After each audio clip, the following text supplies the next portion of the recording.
Kaya hinahamon ka namin, Pangulong Bongbong Marcos, kung gusto mong magkaroon ng magandang legasiya, ang pangalan mo, ipakulong mo lahat ng magnanakaw.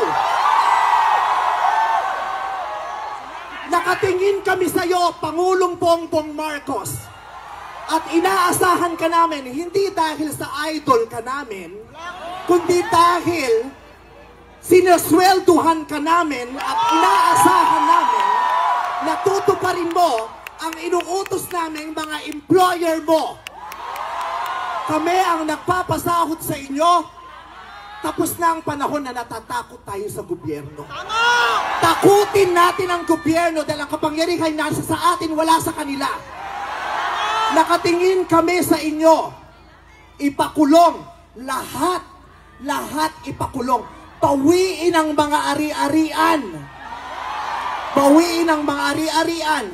Pati atay, i-donate.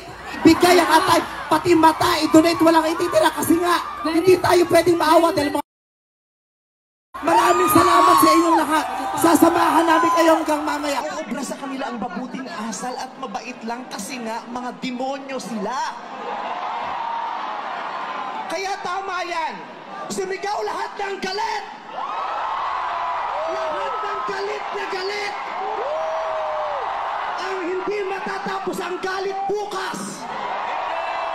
Ang iparirinig ang galit hanggang hindi kulong ang mga putang inang magnanakaw. Hindi tayong pwede magalit lang ngayon. Kailangan hanggang bukas, kailangan sa susunod na linggo, kailangan sa susunod na buwan, hanggang umabot ng ilang taon hanggat hindi sila nauubos. Walang mawawala sa atin kasi ubos na tayo. Kaya ang gagawin natin ngayon ay babawi na tayo. Ikulong ang mga magnanakaw.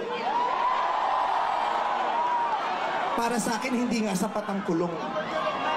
Dapat patayin ang mga korap na magnanakaw. Ibalik ang death penalty para sa mga korap. Para patayin ang mga magnanakaw, ikulong pati pamilya nila.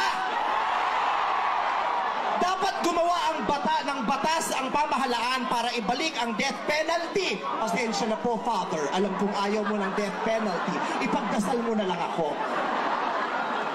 Ibalik ang death penalty para sa magnanakaw. Dahil ang magnanakaw, ang corrupt na public official, hindi ko natatawag ng public official, ang corrupt na politiko ay higit pa sa mamamatay tao.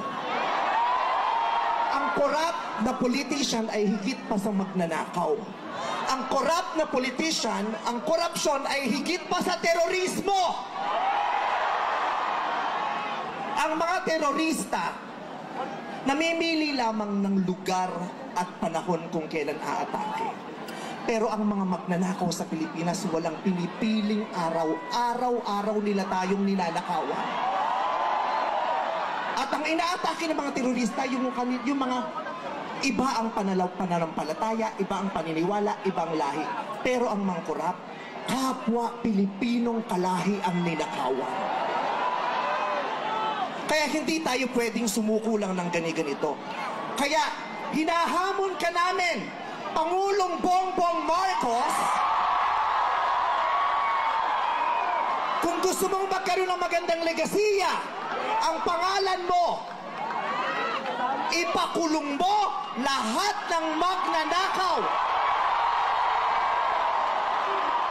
Nakatingin kami sa iyo, Pangulong Bongbong Marcos, at inaasahan ka namin, hindi dahil sa idol ka namin, kundi dahil sinaswelduhan ka namin at inaasahan namin na tutuparin mo ang inuutos naming mga employer mo. Kami ang nagpapasahod sa inyo. Tapos na ang panahon na natatakot tayo sa gobyerno.